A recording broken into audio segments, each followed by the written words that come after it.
Again, if you just entered the room, you may send me questions in the chat and I will address them about halfway through the evening, and then again at the end of the evening. So why do you need structure? Now, a lot of new writers will poo-poo it and be like, well, I don't want to write the Hollywood formula. I don't want to write the way I'm supposed to. I don't want to write, like the girl finds the prince at the end and they run off into the sunset. That's not structure. That is, foofy Hollywood stuff. That's Disney stuff. That's not what we're talking about here. What we're talking about is basic, sorry, I think someone was unmuted. And so, it's you, Jude. It's okay. I muted you. All is well. So it is the backbone for any story. And it's not just in screenwriting. You will find the same structure that I'm going to teach you tonight. You will find it in books. You'll find it in pretty much every movie you see. You'll find it in TV episodes. This is basic story structure that is as old as Aristotle himself.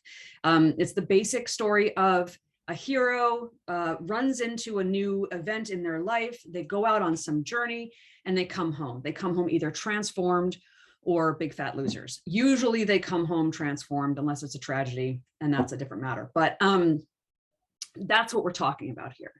And if you don't use basic structure in your story, there is a good chance that your story will end up wafting around and you'll do things like get lost in Act 2, which a lot of people say they are. They're like, oh, I'm on page 63 and I don't know where to go, and they get lost in it. But if you build strong structure before you write your script, then you're going to know the road that you're driving on. So this is necessary. I don't know anyone who can write a brilliant script without having a plan ahead of time. So when I work with clients, I often start out by asking them 3 questions: whether they have written their script yet, whether they have a story that they're kind of interested in telling. It's who are we talking about? Who's the protagonist? Who's the main character, the person who's going to drive the story forward? What's their journey? That's what the story is about. So that is what at least 50% of the story is about, is what is this journey that they're going on, this adventure they're going on. Maybe it's a physical adventure of, doing a big road trip, or maybe it's an emotional adventure of, seeking love, or, being locked in a basement. I don't know, but it's what the movie is about. It's the journey that they're going to go on, whether physical or emotional. And then how does it end? Because again, I don't know people who can write brilliant scripts who don't have an idea of how it's going to end before they start. I mean, yeah, you might not know where it's going to set, like what room it's going to be in, like, is it going to be at the carnival, or if it's going to be at the funeral parlor. But I need to know before I write the script, is my protagonist going to win in the end, or are they going to lose? Because I want to map out my story so I can get them there. I don't want it to be a surprise for me. And I don't want it to be such a surprise for the audience that the audience is like, they just did a 180 and I don't get it, so give me my money back. So I'm going to give examples from Bridesmaids and Uncut Gems tonight. Hopefully you have seen them, but I'm sure that every single one of you has probably only seen at least one, if not both. So don't feel bad. I am going to warn you that I'm going to ruin both movies for you. So I apologize if you haven't seen either movie and you were planning on it, because I will spoil the end. Forgive me. And if you haven't seen them, no worries. I'm going to try my best to break it down so that you can still follow what I'm talking about. So Bridesmaids, if we're going to answer these 3 basic questions, who are we talking about? We're talking about Annie, the Kristen Wiig character. She's the protagonist. What's her journey? She has to be her best friend's maid of honor. And how does it end? She puts on her big girl pants and it all works out. That is 95% of movies out there. It is where the protagonist learns their lesson in the end and they make everything okay. They make amends, they restore everything back to good, and, happy ending. Not all movies are like that, but 90-95% of them are. But now let's move to Uncut Gems, which is very, very different. Who are we talking about? Howard, the Adam Sandler character. His journey is, he has a gambling problem, like a real gambling problem, and he's got a lot of debt. But he gets a hold of this opal that he bought off these miners in, I believe, Ethiopia. And he gets it, and he plans on selling it at an auction for probably at least $1 million. I forget how much he says he's going to sell it for. So he gets, at the beginning of Act 2, and I'll get to how long Act 2 is in 3 years in a minute. He gets the opal, and he is going to hold on to it and sell it. So it's all about him making money off the opal because he thinks it's going to save his life. But how does it end? Sorry, here's the spoiler. He's killed. So it's very different from the Bridesmaids ending. If Howie were to run off in the sunset, the whole story might go differently. If Bridesmaids, if we decided at the end that Kristen Wiig was actually going to go insane and start, shooting up a room, then it wouldn't make sense with the rest of the movie. We can't just suddenly change everything about who they are. It has to work with the whole story. I know that sounds ridiculous. Like, why would Kristen Wiig's character go, insane at the end of the movie? But because it's not built that way ahead of time. This ending for Uncut Gems works for Howard. The ending for Bridesmaids works for Annie. It makes sense with the road that they've been on. So what the heck is wrong with them? Your protagonist must have a flaw. They must have one primary flaw that is going to get in their way throughout the story. They can have lots of flaws. They can be selfish and angry and self-obsessed, but we want to have at least one flaw that we can really hang our hat on.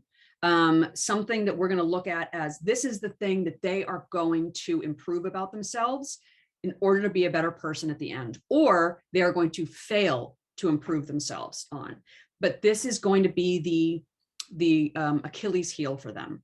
So we want to know what that is. And don't tell me that your protagonist does not have a flaw, because I don't know about you. I mean, I don't have flaws because I'm perfect, but everyone else in the world has a flaw, and your protagonist is certainly not unique. The flaw also has to be something that they can change if they really want to. So the flaw can't be that, your protagonist is 10 feet tall, because he can't change the fact that he's 10 feet tall. It has to be something that if they really wanted to fix, they could fix. So it could be, and I'll talk about this a little more in Uncut Gems, but it has to be something that they have some sort of control over. This flaw will continue to get in their way throughout the story. Think of it as like a big rock that you put in front of them. They're jogging, they're jogging the whole movie, and you keep putting this rock in front of them. They're like, they have to keep going around the rock or tripping on the rock. So you want to keep giving them these rocks in the way, so that your story stays compelling, so that you have these a rise and a fall continuously throughout your story. So it's a roller coaster ride for your audience. You don't want things to be smooth for them. Don't, as lovely as a person as your protagonist might be, do not be nice to them. Do not be forgiving of them all the time and do nice things for them all the time, because the audience is going to get really bored of them. Give them a hard time. Give them shit people to deal with, give them crappy situations to deal with, and take us on this roller coaster ride of emotions. Make it so that they are successful and we think, wow, maybe they're going to get out of this. And then, oops, no, something else happens. And oftentimes their flaw is going to get in the way. There's lots of different examples of flaws out there. Everything from, an anger problem to naivete to selfishness, to laziness. If you're not sure what the flaw is, then just pick one of the 7 deadly sins. Those are really pretty simple to start with. They could be gluttonous, they could be slothful, they could be, wrathful. And also just go on Google, you'll find a ton of flaws. If you just search like protagonist flaws, you'll find all kinds of juicy ideas. At the end of your story, they're either going to win over their flaw or they're going to succumb to it. They might learn at the end what they need to do, but it'll be, if it's when they're going to succumb to it, it's going to be too late. That's in like the 5% of movies where it's a down ending. But 95% of movies, they will win over their flaw. They will become better people. And we'll see a nice change in them into an improved human being or dog, whatever your protagonist is. So whether they win or lose, this question will decide the trajectory of your story. So going back to Bridesmaids, Annie's flaw is that she is, and I wrote two things here. I wrote she's a quitter with no self-esteem, but really it just all comes down to her not having self-esteem. Now we don't, because they have this flaw, we don't necessarily blame them for it. So you can give your protagonist a flaw that we find perfectly acceptable in them. We're like, they've had a really crappy time. Like, I totally understand why they have this flaw. It doesn't mean that they're a bad person. She has just, before the movie started, she lost her business and her boyfriend left her, I think all within a very short period of time. She now lives with these horrible roommates. And her best friend is suddenly getting married. So we really don't fault her for being in a really crappy place. So it's not that we're saying that she's a broken, awful person and she's flawed. It's more that she has this Achilles heel that she needs to deal with. And that's the fact that she doesn't have any self-esteem right now. And that's going to keep getting in her way. If she had self-esteem, then when she met Rose McGowan's character over here, Helen, and Helen was all perfect and fabulous, then she would have been like, well, hi, Helen, it's so nice to meet you. Let's be best friends. But she doesn't do that because she has low self-esteem. And it's going to continually affect her throughout the story. If she had great self-esteem, the movie would be 20 minutes long. She'd still be the maid of honor and everything would go well for her, but it's not, and she's not going to get that self-esteem until the end of the movie. Again, for those of you who have come in, feel free to send me messages in the chat, and I will get to them during the after we're done with this little section here. So feel free to send any questions you have. So what's Howard's main flaw? He always needs more. Now, I wasn't going to put that his main flaw is that he has a gambling addiction, though that is the main problem, because we don't really want to look at a gambling addiction as something that he can just change. So the root of the gambling addiction is that he always needs more. And you might disagree with these. You may have seen Uncut Gems 10 times and be like, that's not his flaw, but that's fine. This is what I feel like is his flaw. It's that he always needs more, and that leads to this gambling addiction, which leads to all of his problems. He would not have these problems if it weren't for his gambling addiction, which come from him always needing more. So this is the place where I would like to pause for a minute and see if there are any questions. No question too stupid, no question too smart, no question too fat. Oh, this is a great question. If I'm writing a series, can there be different flaws for each season? TV is actually really interesting when it comes to flaws, because after every, and I know you're asking about the season, but after every episode, they can recover from their flaw and become better people. And then they kind of just get the flaw over again in the next episode. So you can just kind of recycle them through this pattern. We don't necessarily look at it and think every episode, oh, they become a shitty person again. It's like Groundhog Day, but it's more that you don't have to give them new flaws every single episode. So to this question, can there be different flaws for each season? If it's the same protagonist, I would say that as long as you keep them as the same person, they can certainly have a different, a different set of hiccups along the way. You just can't totally change them. Like if we're talking about The Office, for example, we're not going to suddenly in the second season turn Michael into, a socially competent, guy who never says the wrong thing. He's still going to be this clumsy, self-hating guy who, doesn't know which foot goes in front of the other. So his problems will come out of that. But yeah, you can shift and they can start to grow. I mean, if you've got a good flaw for them, go for it. Just make sure that you're not doing like a total 180 with their personality. Let's see, we have another question here. If there are multiple main characters, does each person need to have their own journey, flaw, story? That's an excellent question. And that actually leads me to something that I didn't bring up, which I think is really important, which is that I strongly recommend that until you are an experienced writer who has, I don't mean like you're making tons of bucks. I mean, like you really have screenwriting down, you're really comfortable with it. Until then, have one protagonist. Even if you're doing an ensemble piece, have it be an ensemble piece where there's still one person who's really the main person. You know, Cheers, it's an ensemble piece, but Sam is still really more important than Norm or Cliff. So, and that is a TV example, but it's just an example. I would strongly recommend, because, you know, I'm pulling this number out of my head, but, you know, I would say that 90% of movies have only one protagonist. There are some where they double up a bit. There are some where you're not totally sure, like Dead Poet Society gets a little where you're not totally sure what's happening in Dead Poet Society with who the protagonist is. That's a whole other conversation. But I strongly recommend that you pick one protagonist. If you were to do this, that this writer has written in the question, that does each person need to have their own journey, flaw, or story, then yes, if you were to do multiple, then they do need to have, it wouldn't be like their own journey, like they're going all up on their own thing. There would still be the one theme existing in the story. And everyone would have their own journey within that theme.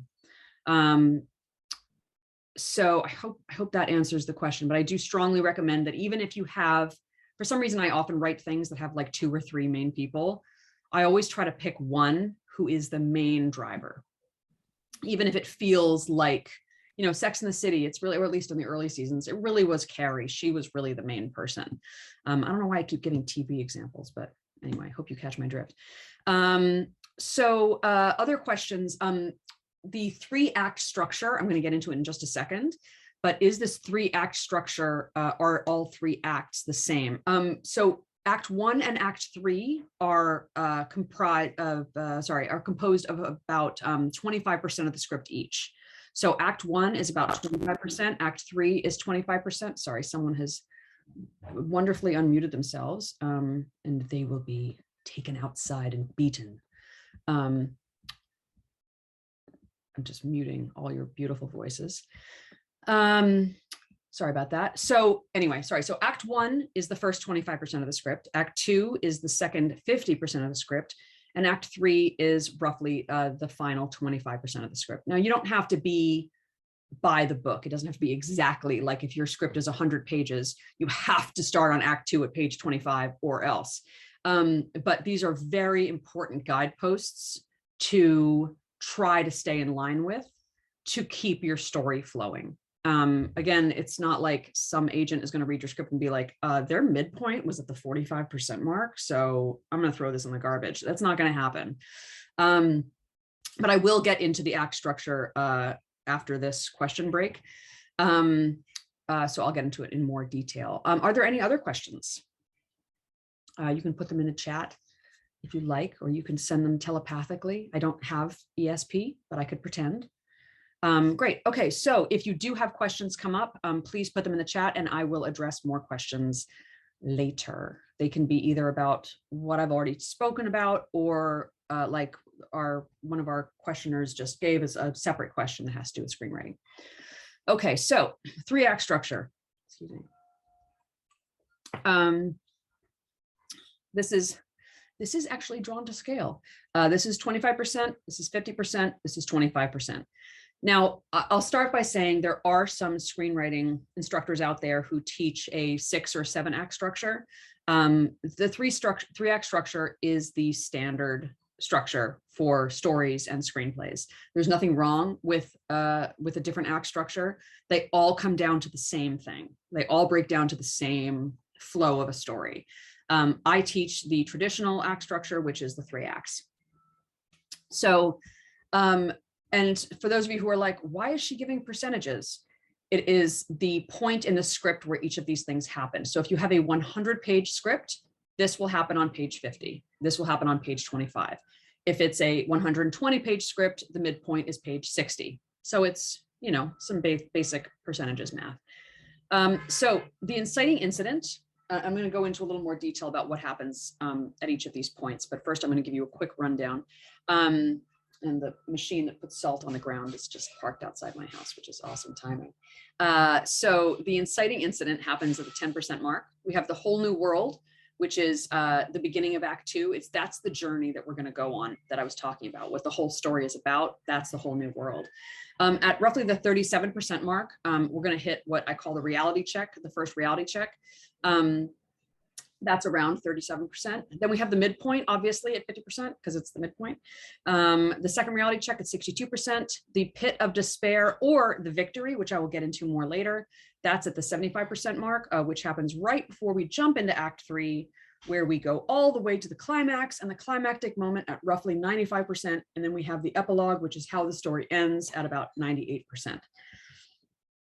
So the inciting incident, which is what happens at around the 10% mark, it can really happen anywhere between 1 and 12%, but it's one of the few markers in a story that you should not be late on. Do not have your inciting incident. Now, I hate giving rules about screenwriting because there really are very few actual rules, but the risk in you not putting your inciting incident until page 20, the risk in that is that a reader might be like, what's happening in the script? Like, they're going, even if they're not looking for the inciting incident, they're going to, people who are used to reading scripts are going to feel like something's missing because they're going to see that we're just sitting in the status quo for 20 pages. So don't be late on your inciting incident. Have it happen before the 12% mark. And this is what kicks them out of their status quo. They are very comfortable for the first 10% in their either comfortable or uncomfortable life, but they are comfortable in it. So even if it's a really crappy life, that's what they're used to. This is my crappy life, or this is my wonderful life, but it's what they're used to. It's the life they live in. And the inciting incident is going to boot them right out of that world, or out of that reality. The whole new world, which is when we jump into the main part of the story, the adventure, they're going to start their adventure. So if it's a road trip movie, they're going to go out on the road. If it's a love story, they're going to be pursuing this love. It's when they start this journey that the whole story is about. Sorry, my throat's getting dry. And some of these terms are ones that I made up. Some of them are standard screenwriting terms. So some of them might look very familiar to you. The first reality check at roughly 37%, that is the reality check that's going to remind them that things are not going to be this easy. So they may have, for the first 37%, or sorry, for the first 12% of Act 2, been like, no, maybe this journey isn't going to be so hard. Maybe I can totally do this. This might actually even be a little bit fun, this journey I'm on. At 37%, that's when they are going to be like, oh wait, no, this actually might be kind of hard. So reality is going to sink in. Something is going to happen that's going to show them like, I need to be careful because this is a little more complicated than I thought. Next, we have the midpoint. Now, the midpoint, I could have written a gazillion things that could happen here, but I just narrowed it down to the stakes are raised or the opposition is increased.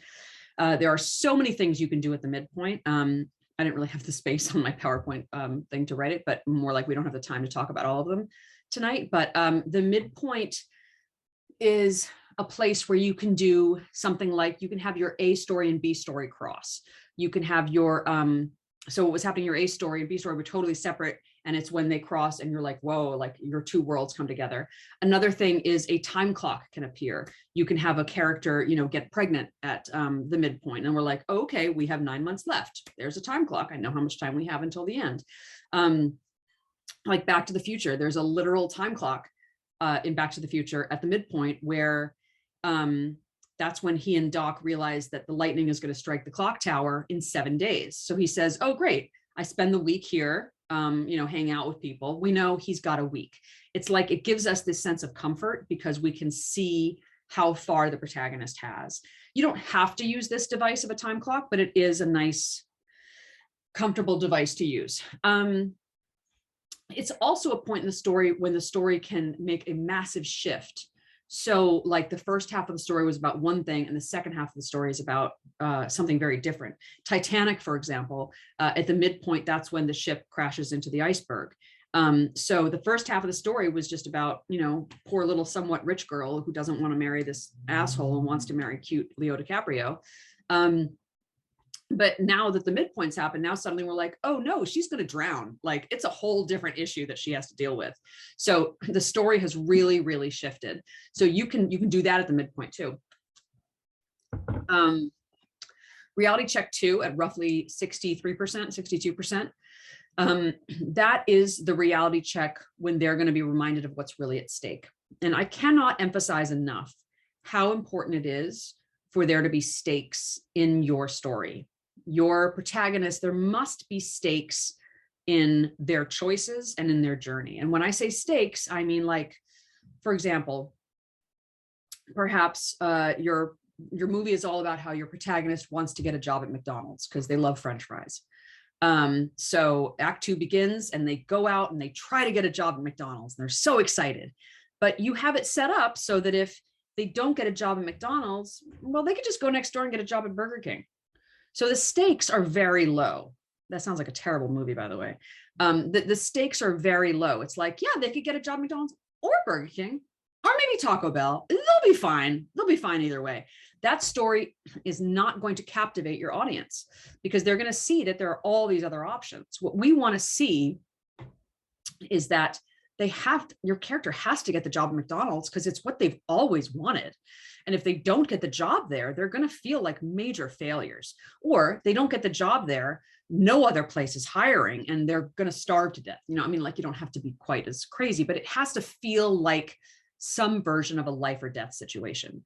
In Mean Girls, for example, excuse me, which is a movie that I break down for my awesome ultimate outline that I sell on my website.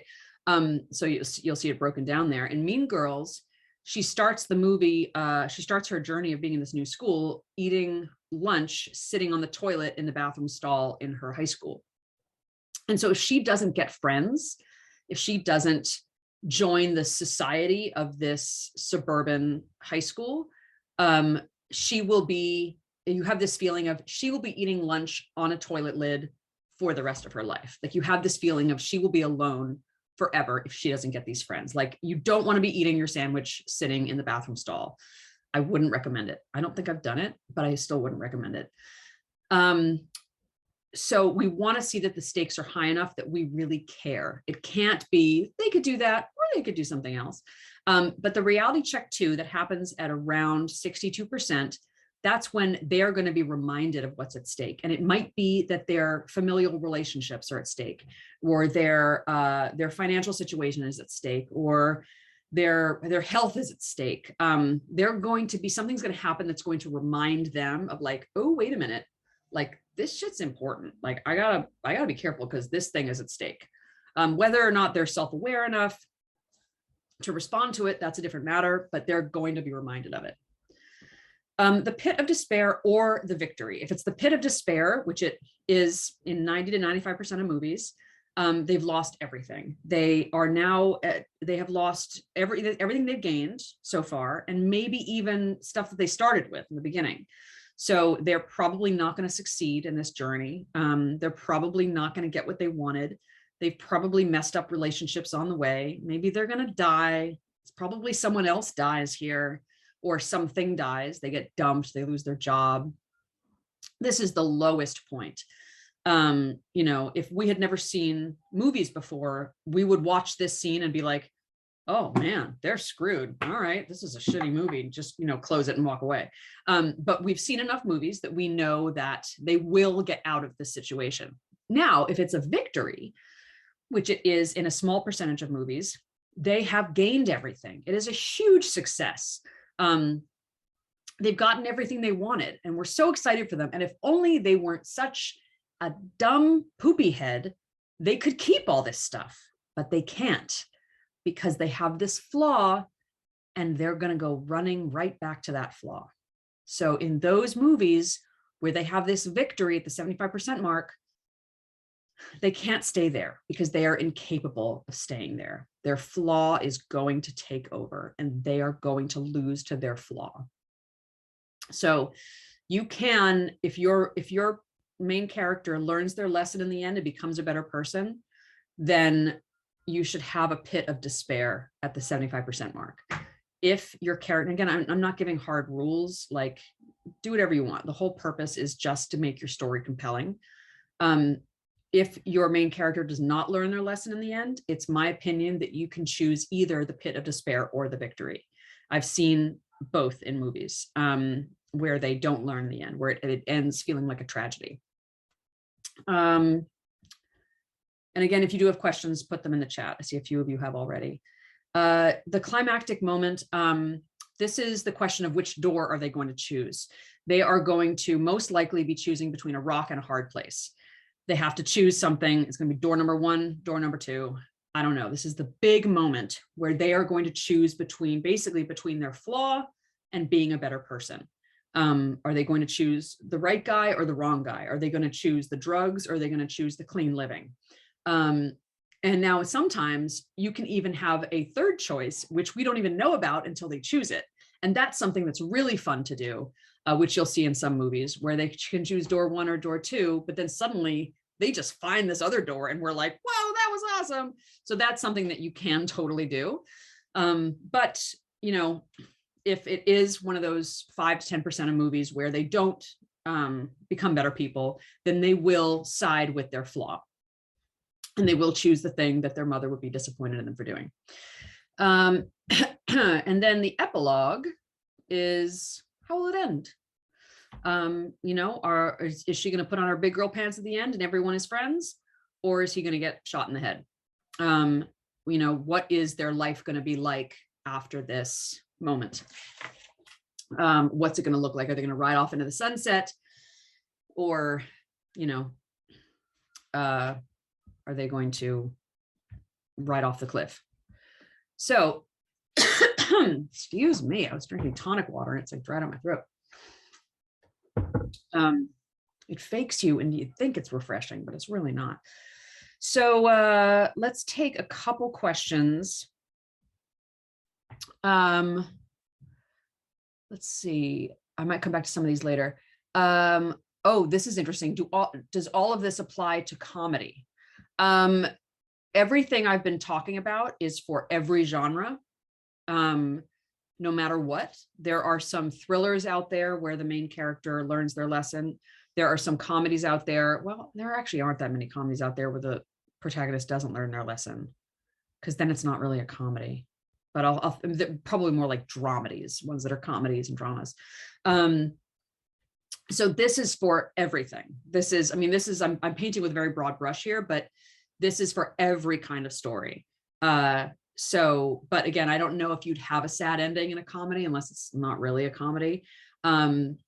So I hope I'm answering the question, but this is really for everything. This is for, you know, like Uncut Gems and Bridesmaids are both very different movies and it applies to both of them.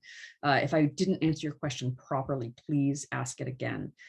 Let me look at one more question. Does a 30-minute TV sitcom have a 3-act structure? Yes, that is a great question. Every story is, the reason why we put it in percentages is because every story, no matter how long, follows this basic arc.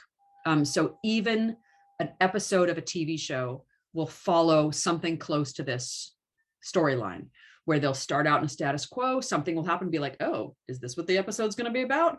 And then they're going to go on this journey for the episode, you know, like in Friends, where they say the one about, you know, Ross's monkey. So every episode will have this format, and every season will have a version of this format. So there's like the macro universe and then the micro universe of the actual episode. So yes, absolutely, this applies to a TV sitcom. The only thing that I will say though is that you want to be careful that you don't get confused with where the breaks would be. If it is for network television where you have to leave breaks for the commercials, I mean, most shows aren't on broadcast anymore anyway, but this doesn't necessarily tell you where your breaks would be if you're looking for commercial breaks. If it's streaming, then it's basically, you know, a short film, there's no commercial. So yes, that's my answer to your question. This is a 30-minute TV sitcom as well.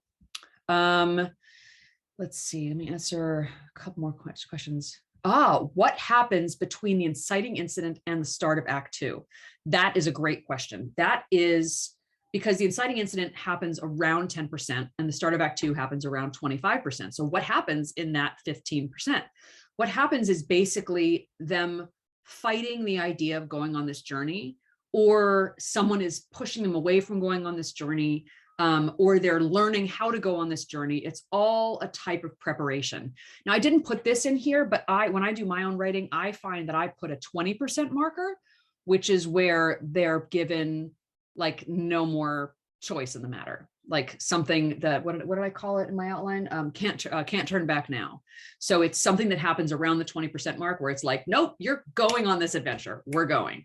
So that is something that you can put there if you're looking for, if you feel like you're wafting through those 15% pages, that you can have 20% be something that kicks them into gear, something that makes it so that they have to go on this journey. So yeah, so it's really about them adjusting to this new idea. In some screenwriting structure outlines that I've read, this will be called the new world. I know that I call it a whole new world for the second act, but they'll call it like, oh, the new situation. That's what some screenwriting teachers will call it, the new situation, because this inciting incidents happen and they're in a new situation. So they're feeling their way through this new situation and questioning whether or not they have to go on this journey. Let me see what other questions would be good to answer at this moment. Oh, I love that question. Okay, I'm gonna pause for a second. Sex in the City is sex the flaw? No. I think that sex is kind of like another character in it.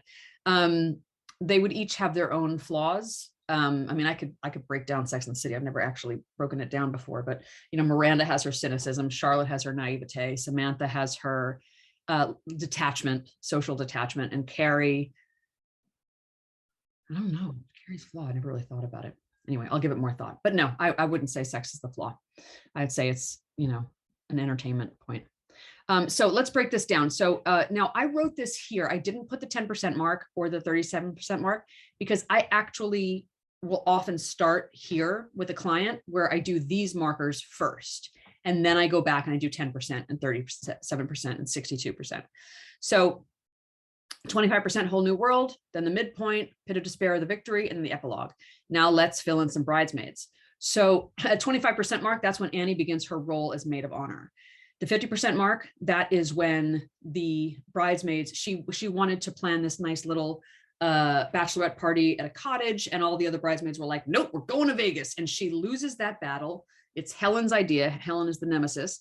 And it's all getting away without her. And she is going to crash and burn on this airplane and get herself demoted from being maid of honor. In Bridesmaids, the 75% mark is a pit of despair, which you will pretty much always find in a comedy. And that is when Helen takes over as maid of honor, Annie loses her job, she moves back in with her mother. It's just, shit could not be worse. She's in such a bad position. She's lost everything. She's lost Lillian, her best friend. She's just gone all the way down. Because one thing you want to do is you want this moment to mirror this moment, meaning if we want it to go up and down and up and down. So you can have like a down point here and an up point here and then a down point here, which is why my example of the Bridesmaids Choose Vegas is actually not that useful. But that's why comedies will always have the pit of despair at the 75% mark, because they always end on an up note. Comedies don't have sad endings. So, but you can have, if it's a movie where they end poorly, you can have the victory here. So you want ideally to have what some people call a false defeat, or a, I just totally blanked out on it. Either a win or a defeat, but they end up being not wins or defeats. They end up being like an illusion or like something that ends up being fixed. But we want there to be this roller coaster. So we want, if this is a good moment, we want this to be a bad moment, and vice versa. Okay, so now to fill in the other gaps. The 10% is where Annie learns that Lillian's getting married. The 37% when she realizes that things are going to be harder than she thought. This is when she really gets to know Helen and she realizes what a major obstacle Helen is going to be in this journey of being the maid of honor. Annie is demoted as maid of honor at the 63% mark, because that is where she is reminded of what the stakes are. The stakes are more than just her being a maid of honor. The stakes are her relationship with Lillian. This is her oldest friend, and she's disappointed. Lillian's disappointed in her now. Like, she may actually lose her friend out of this. So she's being reminded of how important all this really is. It isn't just about her being a maid of honor. In the pit of despair, I went over this already. Helen takes over, Annie loses her job. The climax is the search for Lillian, and the end is everyone can be friends. It's a positive ending. Now going to Uncut Gems, however, I'm just going to skip to it and give you the whole map. The opal arrives, the 10% mark. Howard has to make tons of money selling the opal. The 37% mark is that his wife sees that he's a loser when he's locked in the trunk. It's a really sad moment. And that's when he's realized that this whole thing is just going to be much harder than he thought. He keeps trying to make his gambling addiction something that's not a problem, but it's just constantly a problem. His bookie is after him. At the 50% mark, that's when his relationship, I believe that the B story in Uncut Gems is his relationship with Kevin Garnett, the basketball player. Kevin Garnett has borrowed his opal. He returns it at the 50% mark, but the friendship is over. So the B story has merged with the A story. The reality check, when they realize what the stakes are, his family is at stake. He and his soon-to-be ex-wife have been lying to the children and not telling them that they're separated. And he actually has his own apartment, which they know, but they don't know that he has his own apartment because they're separated. And at the 63% mark, his son realizes that he has some type of girlfriend. He learns evidence that there's a woman who he hangs out with. And so his family is at stake. It's not just about the debt. The pit of despair or the victory. It's my belief that in Uncut Gems, the 75% mark is a big victory for him. He has his girlfriend's love. He gets $170,000 from Kevin Garnett, which can save him. He can pay off some of his debt and he can get on the right foot. This girl loves him. She got his name tattooed on her butt. All is right with the world. But Howard cannot move away from his flaw. He is incapable of it. So he goes and he takes that $170,000 and he bets it on a Celtics game instead of paying back his bookie. He bets it on a Celtics game. At the climactic moment, he wins. It's wonderful. He wins, I think, over $1 million or something on a Celtics game. He has, in the meantime, he has locked the goons who are helping out his bookie. He's locked them in this room where they've gotten hot and uncomfortable. He lets them out and Phil shoots him in the head and robs the jewelry store. Again, I apologize for ruining the movie for you. It's been out for a couple of years, so I guess you had the chance. But I still feel bad for ruining it for you. So he could not let go of his flaw. He could have paid these guys off, but he didn't, and he dies because of it. So he chooses door number 2. So that being said, that is the end of the PowerPoint presentation. Please do, I'm going to get to your questions in just a minute, but I'm going to give my little spiel first. That please do come join us at the scriptwriters workshop, which is about once a week. I have it at a different day and time every week. It's usually between like a Friday evening and a Saturday day. It's a pay what you can situation. There's a lot of beautiful people in this room right now who come to that. So please join us at the scriptwriters workshop, or you can book a one-on-one with me where I can go over this stuff in more detail, or we can talk about the story that you have, or, you know, I can give you a private lesson, or talk about your career, or go to the resources page on my website and you can buy fun things like my awesome ultimate outline or my screenwriting handbook, or you can buy both of them.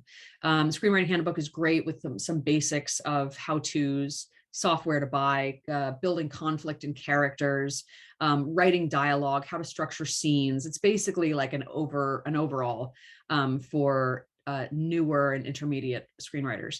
And then also my awesome ultimate outline is like 10 pages of, actually, I don't know how long it is, but of breaking down Uncut Gems, Mean Girls, and I always forget the third one. It's so terrible. I broke the freaking movie down.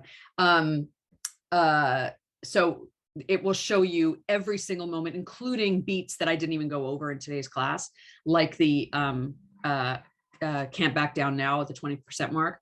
It'll show you what all those movies do at all those moments to give you examples. When I was first starting out as a writer, I was lucky enough to have a manager, and I didn't really know anything about structure. This is a million years ago. And this manager just kept saying to me, study movies, study movies. And I was like, I don't know what that means. Like, watch them and like write down like what's happening. But then I would just have a bunch of writing on paper, and I didn't know what that meant to study movies. And fortunately, I figured it out. And that is basically, I study movies that are, I mean, as a screenwriting coach, I study all kinds of movies. But if I'm looking for something I'm writing, I will watch movies that are like my movie, and I will see what happens at each of these major points. So I will either read the script, which I'll find on the internet, or I will watch the movie and I will take the remote and I'll pause and see what the time code is, what happens at the midpoint, what happens at the 75% mark. And then I will feel more comfortable with how my story should flow.